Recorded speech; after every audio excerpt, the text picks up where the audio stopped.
தமிழ்ச்செல்வியோட கருவு கலைக்கணும்னு நினைச்சுக்கிட்டு இருக்க சாவித்ரி ஈஸ்வரிக்கு சேது ஓங்கி பலார்னு ஒரு அறை கொடுத்தா நல்லா இருக்கும்னு நீங்க நினைச்சீங்கன்னா இந்த வீடியோக்கு ஒரு லைக் பண்ணுங்க. வாங்க வீடியோக்குள்ள போலாம். தமிழ்ச்செல்வியை விட்டு சேது விலகி வரணும்னா தமிழ்ச்செல்வியோட வயித்துல வளர்ற கரு கண்டிப்பா கலைஞ்சே ஆகணும் அப்படின்னு முடிவெடுத்த சாவித்ரி நேரா ஒரு மருத்துவச்சியை பார்த்து கரு கலைக்கிற மருந்தை வாங்கிட்டு வீட்டுக்கு வராங்க. ரூமுக்கு வந்த சாவித்ரி இங்க அவசர அவசரமா அந்த மருந்து எடுத்து மறைச்சு வைக்க அந்த நேரம் இங்க தாமரை இருந்துகிட்டு, அம்மா என்னம்மா இது, ஏதோ மருந்து மாதிரி இருக்கு, உடம்புக்கு ஏதாவது முடியலையா? அடியே பைத்தியக்காரி, இந்த மருந்து எதுக்குன்னு உனக்கு தெரியாது, இப்ப சொல்றேன் கேட்டுக்க. அந்த தமிழ்ச்செல்வியோட வயித்துல குழந்தை வளருதுன்னு எல்லாரும் தூக்கி தலை மேல வச்சுக்கிட்டு ஆடுறாங்கல்ல, அந்த குழந்தைய கலைக்கிறதுக்காக தாண்டி. இந்த குழந்தை மட்டும் இந்த பூமியில காலை வச்சுதுன்னு வச்சுக்கோ, அதுக்கப்புறம் நமக்கு இந்த வீட்டில் மரியாதை இருக்காது. அதனால தாண்டி இந்த மருந்தை வாங்கிட்டு வந்திருக்கேன். அம்மா சூப்பர்மா, நான் கூட என்ன தெரியுமா நினச்சிட்டேன், மறுபடியும் நீ சேது மாமாவுக்கு கேட்கல, ஏதாவது மயக்க மருந்து கலந்து கொடுத்து எனக்கு எடுத்துட்டதா சொல்லி நீ நாடகம் ஆட வைக்க போறியோ, எங்கள் ரெண்டு பேரையும் பழைய மாதிரி சேர்த்து வைக்க நினைக்க போறியோன்னு நினச்சிட்டேன். ச்சே, நான் கூட முட்டாள் தான். ஆனால் நீ செம்ம ஐடியா பண்ணியிருக்கம்மா. இதை மட்டும் நாம் நிறைவேற்றிட்டோன்னு வச்சுக்கோ, அதுக்கப்புறம் அந்த தமிழ்ச்செல்வியோட வயிற்றில் வளர்கிற குழந்தை வெளியே வரவே போகிறது இல்லைம்மா. சூப்பர்மா, சூப்பர் சூப்பர். ஆமாம், இந்த மருந்தை எப்படி நாம் கலந்து எடுத்துக்கிட்டு போய் அவள் கையில் கொடுக்கறது? நம்மளை பார்த்தாலே தான் அவளுக்கு ஆத்திரம் வருதே, நாம் கொடுக்கறத அவள் என்ன சாப்பிடவா போறா அப்படின்னு தாமரை கேட்க, அடியை நாம எதுக்காகடி அவகிட்ட எடுத்துக்கிட்டு போய் வம்படியா கொடுக்கணும்? கிடையவே கிடையாது. கண்டிப்பா அவ வீட்டில் சமைச்சு வச்சுட்டு உள்ள உக்காந்து படிச்சுக்கிட்டு தான் இருப்பா. நாம யாருக்கும் தெரியாம ஜன்னல் வழியா போய் அவ குடிக்கிற பால்ல இந்த மருந்தை கொஞ்சமா கலந்தா போதும். அவ கொஞ்சம் சாப்பிட்டாலும் வயிற்றுல எத்தனை மாச கருவா இருந்தாலும் வயிற்றுலயே செத்து போயிடும்டி. இது தாண்டி என்னோட திட்டம். அம்மா செம்ம ஐடியாம்மா. நான் கூட எங்கே எடுத்துக்கிட்டு போய் கொடுத்தா அவள் குடிக்காமல் போயிட போகிறாளோன்னு நினச்சேன். சரி சரி வா, நேரத்தை கடத்த வேணாம், நாம் இப்போவே போய் அந்த பாலில் மருந்தை கலக்கிடுவோம் அப்படின்னு சொல்லிட்டு தாமரை சொல்ல, இங்கே சாவித்திரி இருந்துக்கிட்டு, ஏய் அவசரப்படாதடி, பேசாமல் அமைதியாக இரு. அந்த தமிழ்ச்செல்வி மட்டும்தான் வீட்டில் இருக்கணும். சேது மட்டும் பார்த்தான்னு வச்சுக்கோ, அதுக்கப்புறம் நம்மளை உண்டு இல்லைன்னு பண்ணிடுவான். யார் இருக்காங்க இல்லைன்னு பார்த்துட்டு தாண்டி உஷாரா அங்கே போகணும். பேசாமல் அமைதியாக இரு அப்படின்னு சொல்லிட்டு சாவித்திரியும் தாமரையும் இங்க யாருக்கும் தெரியாம தமிழ்ச்செல்வியோட வீட்டுக்கிட்ட போறாங்க.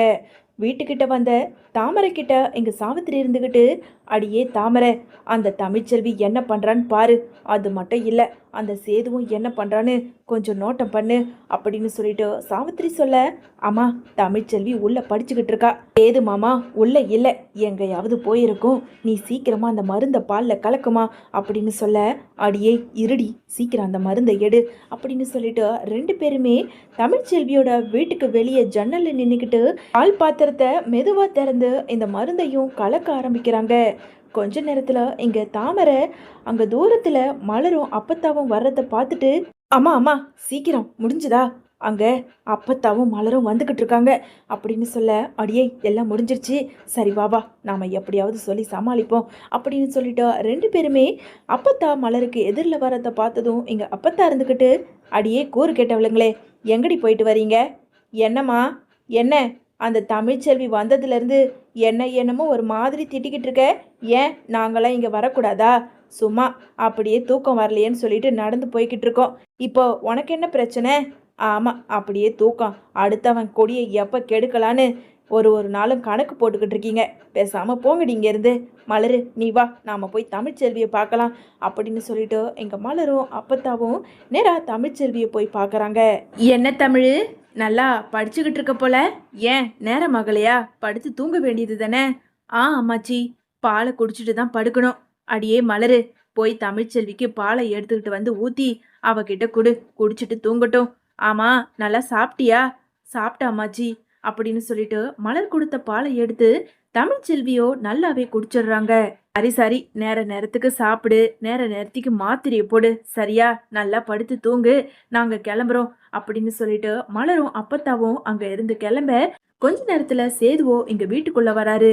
வீட்டுக்குள்ள வந்த சேது எப்பவும் போல சாப்பாடெல்லாம் போட்டு சாப்பிட்டுட்டு அங்க தலைக்காணியை எடுத்துக்கிட்டு வெளியே போய் படுக்கலாங்கிற நேரம் இந்த தமிழ்ச்செல்வி வயிற்று பிடிச்சிக்கிட்டு அப்படியே உக்காந்துடுறாங்க.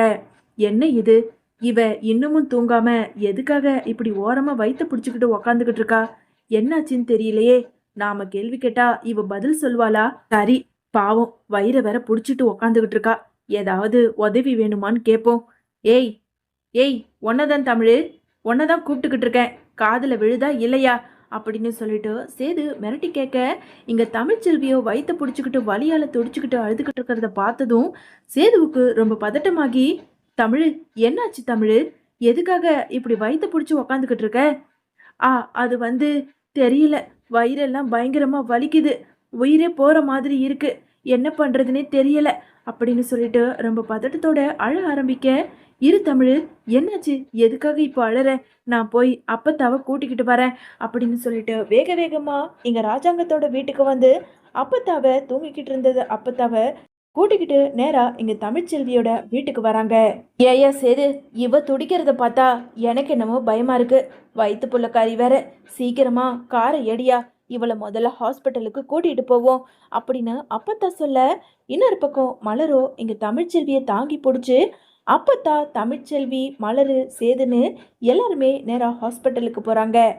இங்க வெளியே கொட்டகைக்குள்ள உக்காந்து பார்த்துக்கிட்டு இருந்த ஈஸ்வரி கிட்ட இங்க சித்ரா இருந்துக்கிட்டு, அம்மா என்னம்மா இது, என்னமோ அவளுக்கு வயிறு வலி போல இருக்கு, அவளை என்னம்மா இப்படி தூக்கி போட்டு கூட்டிட்டு போறாங்க அப்படின்னு சொல்லிட்டு சித்ரா கேட்க, ஏய் அவளை எப்படி தூக்கி போட்டுக்கிட்டு போனா நமக்கு என்னடி, அவ துடிச்சு அலறத பார்க்கும்போது எனக்கு அப்படியே குழு குழுன்னு இருக்குடி, எம்பிட்டு தைரியம் இருந்தா ஏன் இந்த கொட்டகைக்குள்ள கூட்டிட்டு வந்து விட்டு இருப்பா, அவளும் உயிரோட இருக்க வேண்டாம், அவ வயித்துல இருக்க புள்ளையும் உயிரோட இருக்க வேண்டாம், நமக்கு மொத்தத்துல சந்தோஷம்தான், பேசாம அமைதியா படுத்து தூங்குற வேலையை பாரு அப்படின்னு சொல்லிட்டு இங்க ஈஸ்வரி கொஞ்சம் கூட மனசாட்சி இல்லாம சித்ரா கிட்ட சொல்லிக்கிட்டு இருப்பாங்க.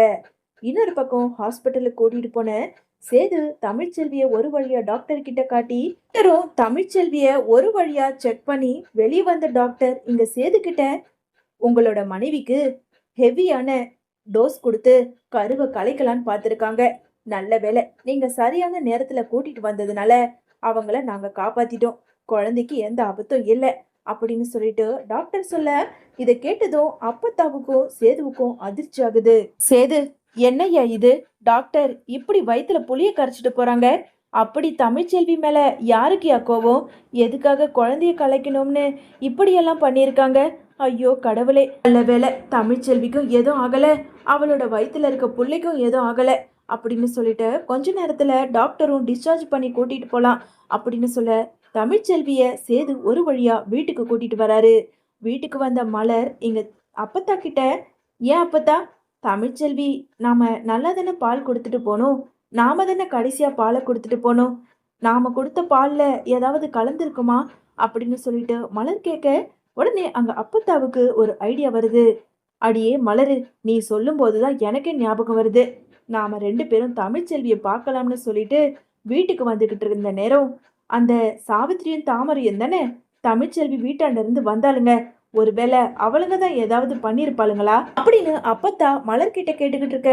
இதை கேட்ட சேதுவுக்கு உடனே சந்தேகத்தோட, அப்பத்தா நீ சந்தேகப்படுறதுல தப்பே கிடையாது, அவங்க வேலையா தான் இருக்கும், மலரு எனக்கு ஒரு உதவி பண்ணு. சொல்லுங்க மாமா அப்படின்னு மலர் கேட்க, இங்க பாரு மலரு, காலையில எப்பவும் போல எல்லாரோட ரூமையும் பெருக்கிற நேரத்துக்கு அதே நேரத்துல நீ சாவித்திரி அத்தையோட ரூமுக்கு போகணும், அங்க ஏதாவது மருந்து கிடைக்குதான்னு பாரு, அப்படி மட்டும் கிடைச்சதுன்னா அவங்களோட குடிமி என்கிட்ட, அவங்கள அத்தோட நான் கொல்லாம விட மாட்டேன் அப்படின்னு சொல்லிட்டு ரொம்ப கோபத்தோட சேது பேச, உடனே அப்பத்தா இருந்துக்கிட்டு, அடியே மலரு, சேது சொல்றதும் எனக்கும் சரின்னு தான் படுது, அந்த கேடு கெட்டவளுங்க இந்த வேலையை பண்ணாலும் பண்ணி இருப்பாளுங்க.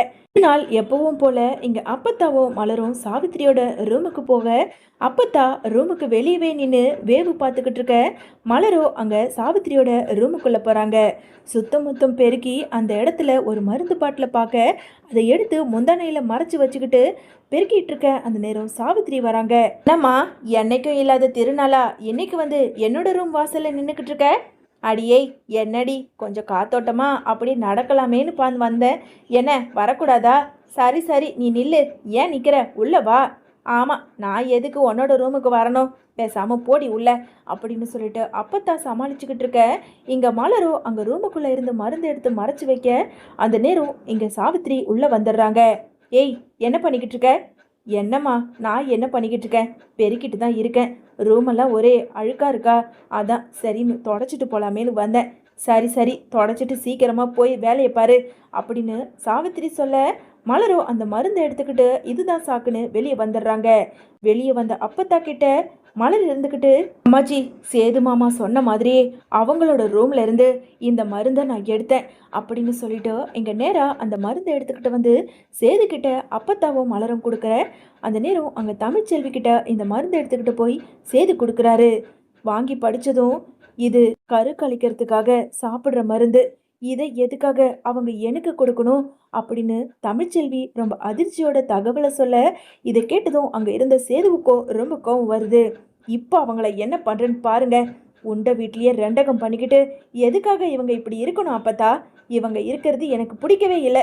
முதல்ல இவங்களை இந்த வீட்டை விட்டு வெளியே அனுப்பணும். பாவம் தமிழ்ச்செல்வி வலியால துடிச்சு போயிட்டா. அவ வயித்துல வளர்ற குழந்தைக்கு எதனா ஒண்ணுனா யார் பதில் சொல்றது அப்படின்னு சொல்லிட்டு சேது அங்க இருந்து கோவத்தோட கிளம்பி நேரா அங்க ராஜாங்கத்தோட வீட்டுக்கு போறாங்க.